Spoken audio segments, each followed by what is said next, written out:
Appena uscito, gli domandò in tono cordiale il barista mentre gli versava il whisky. Dan annuì. Prevedendo un buon guadagno, il barista disse: Questo l'offre la ditta, capo, per festeggiare l'occasione. Grazie. Quando aveva bevuto il whisky, Dan domandò al barista dove avrebbe potuto comprare un cavallo. L'altro sembrò deluso, ma gli diede l'indirizzo di uno stallaggio in fondo alla strada.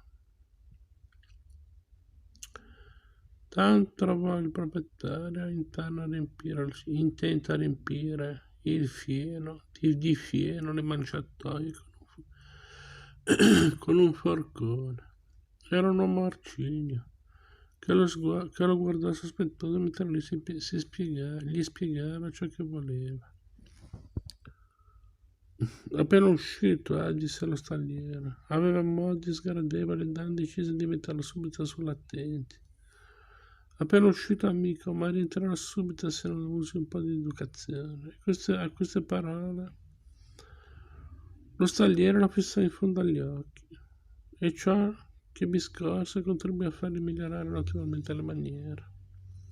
Sul capo non c'è motivo per arrabbiarsi. Vuole solo un cavallo che non abbia malattie delle ossa e che non sia azzoppato. Dan notò che l'altro fissava nervosamente la sua pistola e si trattenne a stento dalla ridere.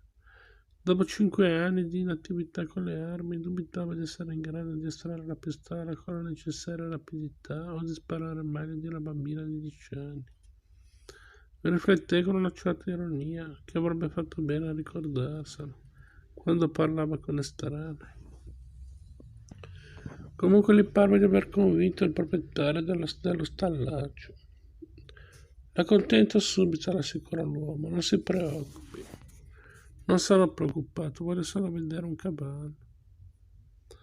Dopo avergliene mostrato in fretta 4 o 5, che Dan dubitava che l'avrebbero portato fino in fondo alla strada principale, scusate. Lo stalliere tirò fuori una bella cabala saura che sembrava forte e resistente. Dan ne fu conquistato, ma era sicuro che quell'animale aveva qualcosa che non andava. Scoprì presto che cos'era. Salve cabala, disse accarezzandole il naso con una mano. Non il muso, il naso. E lei, senza nemmeno chiedere il permesso, allungò il collo e gli morse un braccio. Sull'istante Dan alzò l'altro braccio e con tutta la forza colpì alla mandibola la cavalla. Questa sembrò spaventata e gli lasciò andare il braccio. Dan se lo rifrizzò con cautela. Era stato un brutto morso che gli aveva lacerato la pelle. Lui e la cavalla rimasero a guardarsi per un momento. Avevano entrambi imparato qualcosa, Dan decise che l'animale gli piaceva ugualmente. Adesso che ne conosceva il difetto, era sicuro di poterlo avere per poco. Accidenti, osservò lo stalliere, grattandosi la testa. Non so cosa sia successo a questa cavalla, non l'ho mai vista fare niente del genere.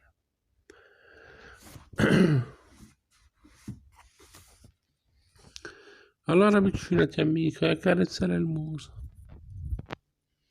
Non credo che lo farà, replicò l'altro, sogghignando piuttosto debolmente. Non è il caso di correre rischi. Lo credo anch'io. Quanto? Lo stalliere disse una cifra. Dan si girò e si avviò alla porta.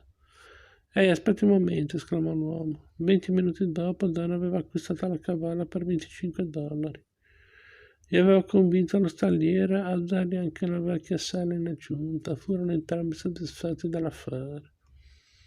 Il proprietario dello stallaggio era sicuro di essersi liberato di un animale invendibile e Dan era certo che sarebbe riuscito a guarire la cavalla dalle sue cattive abitudini.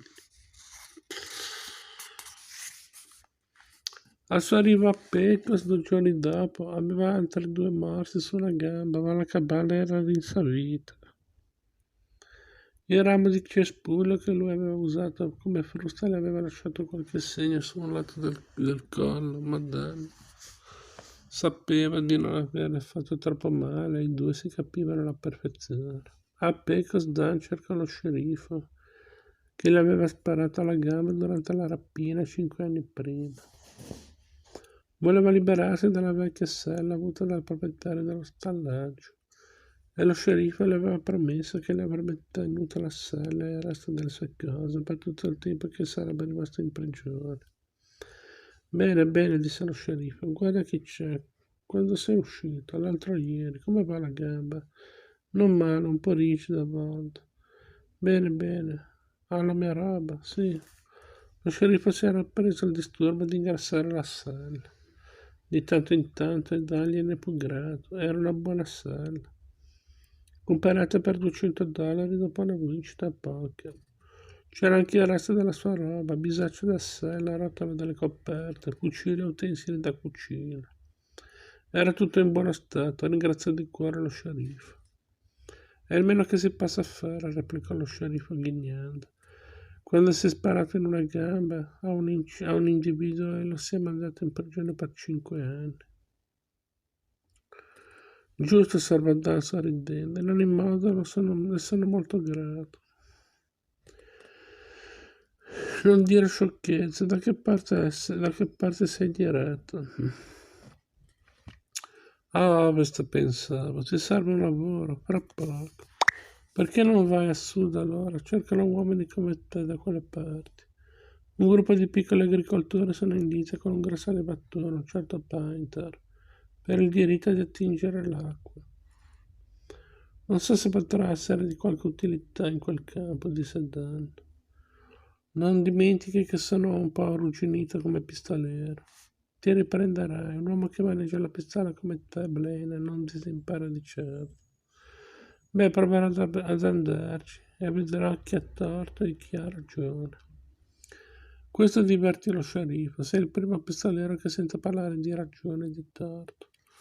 E per scegliere da che parte stare, replicò Dan. Bene, sceriffo. Le sono molto obbligato. E non venire più a molestare la mia banca. La sua banca, buona questa. Lo sceriffo scoppiò a ridere e rideva ancora quando Dan se ne andò. Il conflitto al quale si era riferito lo sceriffo non interessò molto Dan. Dopo un'accurata verifica, il proprietario del grande allevamento Panther era un arrogante sbruffone e i piccoli agricoltori coi quali era in lite si azzuffavano anche fra di loro.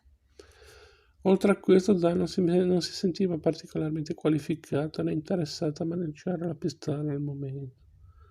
Aveva ancora $50, una cifra che in quella regione a quei tempi poteva portare molto lontano. Così iniziò un vagabondaggio senza meta, attraverso le zone di frontiera, che durò quasi un anno. Sebbene avesse la vaga intenzione di disfarsi della sua reputazione di pistolero e dalla violenza che l'accompagnava, scoprì che la sua antica abilità con la pistola non l'aveva abbandonato. Faceva di tutto per evitare uno scontro a fuoco, ma era sempre il tiratore terribilmente veloce e preciso di un tempo.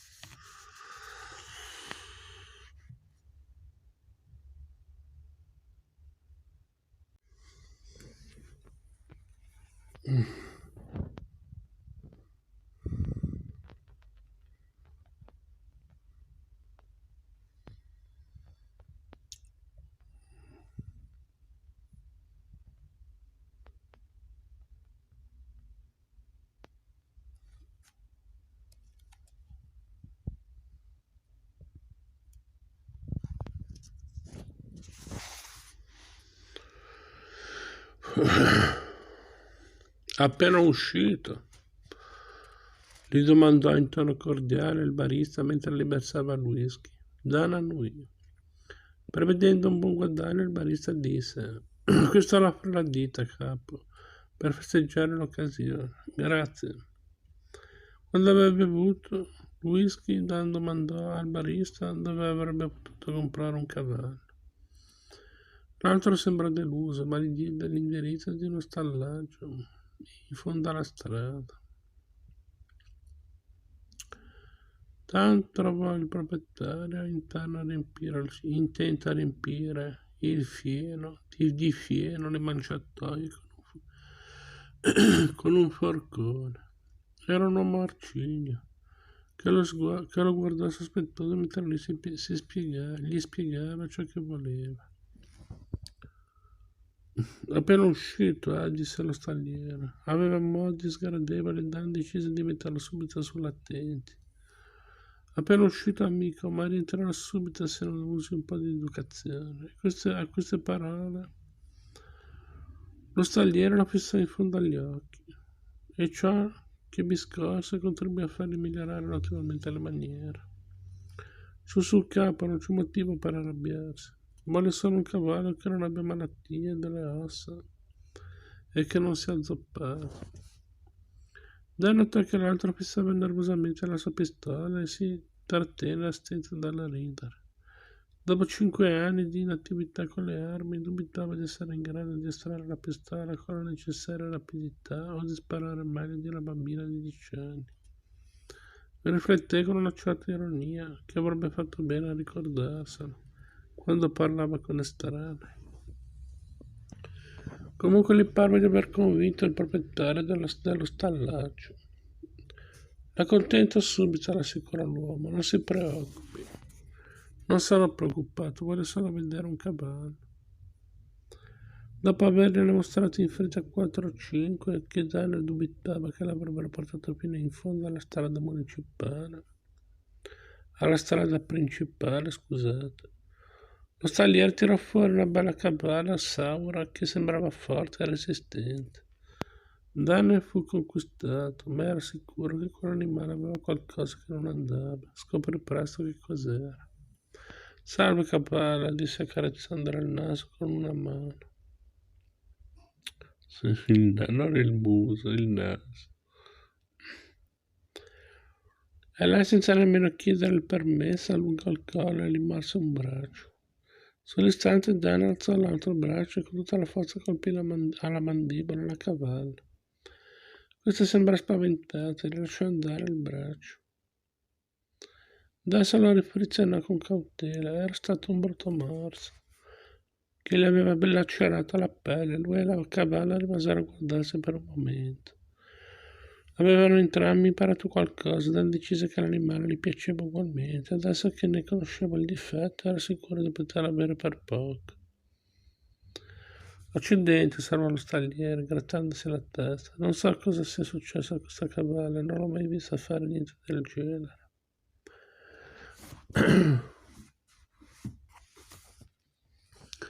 Allora avvicinati, amico, e accarezzare il muso. Non credo che lo farà, replicò l'altro, sogghignando piuttosto debolmente. Non è il caso di correre rischi. Lo credo anch'io. Quanto? Lo stalliere disse una cifra. Dan si girò e si avviò alla porta. Ehi, aspetti un momento, esclamò l'uomo. 20 minuti dopo Dan aveva acquistato la cavalla per $25 e aveva convinto lo stalliere a dargli anche la vecchia sella in aggiunta. Furono entrambi soddisfatti dell'affare.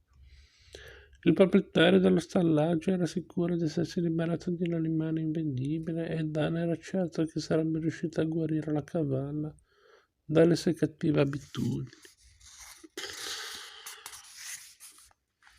Al suo arrivo a Pecos 2 giorni dopo aveva altri 2 morsi su una gamba, ma la caballa era rinsavita.